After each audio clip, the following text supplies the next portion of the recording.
বাড়িতে থাকা সব উপকরণ দিয়ে এইরকম রেস্টুরেন্টের মতো চিকেন ভর্তা বানাতে চান? তাহলে ঝটপট রেসিপিটা দেখতে থাকুন। প্রথমে প্রেসার কুকারে দিয়ে দিলাম জল, গোটা গরম মশলা, তেজপাতা, 2 কোয়া রসুন আর দিয়ে দিলাম চিকেন। এবার প্রেসার কুকারটা ঢেকে হাই হিটে 3টে সিটি দিয়ে রেখে দেব। চিকেন ততক্ষণ ঠান্ডা হোক, আমি পেস্টের মশলাটা বানিয়ে নিই।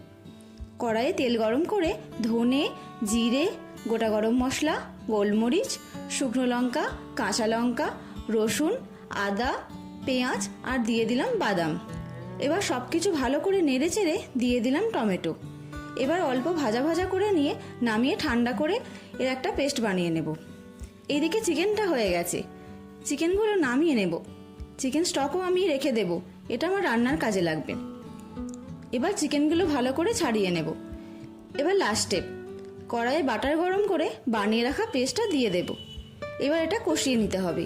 প্রয়োজন হলে চিকেন স্টকও দিতে পারেন, আমি দিয়েছি।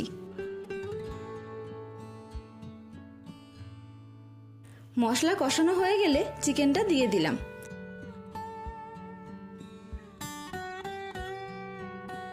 এই সময় নুন আর চিনিও দিয়ে দিলাম, আর একটা সেদ্ধ ডিম কুচিয়ে দিয়ে দিলাম।